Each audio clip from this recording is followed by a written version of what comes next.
Hello, BookTube. Today I want to react to the shortlist for the 2024 Cundill History Prize.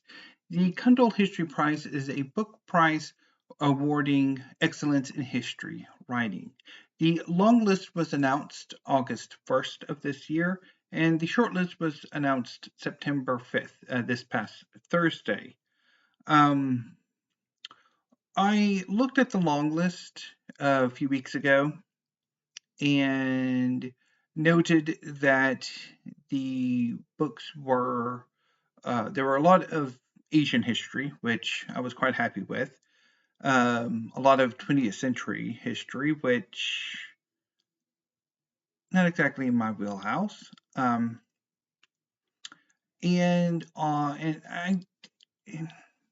generally, I felt like I wasn't particularly interested in the books, having read the synopses. I did decide on that following Saturday to read excerpts of the books. And overall, none of them are ones that I want to go out and buy immediately. I might pick up a few of them at some point in the future, but that is up in the air.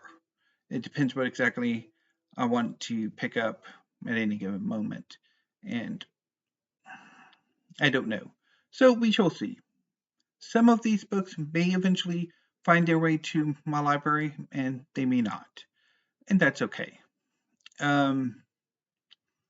What I did note from reading the excerpts is that many of the books also have a personal connection to the historian, or the historian is present within at least part of the narrative. So here is the shortlist for the 2024 Cundill History Prize. Judgement at Tokyo, World War II on Trial in the Making of Modern Asia by Gary J. Bass, published by Picador and Pan Macmillan. They Called It Peace, Worlds of Imperial Violence by Lauren Benton, published by Princeton University Press. Shadows at Noon, The South Asian 20th Century by Joya Chatterji, published by The Bodley Head, Vintage, and Yale University Press. Native Nations, A Millennium in North America by Kathleen DuVal, published by Penguin Random House. Gun Country, Gun Capitalism, Culture and Control in Cold War America by Andrew C. McKevitt, published by University of North Carolina Press. Before the Movement, The Hidden History of Black Civil Rights by Dylan C. Penningroth, published by Levelwright Publishing. The Lumumba Plot, The Secret History of the CIA and a Cold War Assassination by Stuart A. Reid, published by Alfred A. Knopf.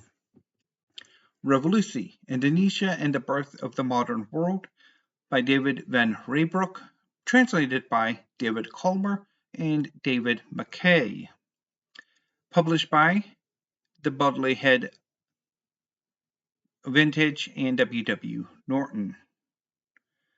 At least they finally acknowledged the translators on this list. They did not in the long list.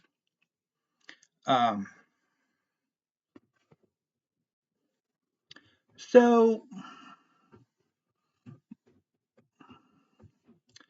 I think looking at it and having read some of an excerpt of each of these books, like Judgement at Tokyo, good.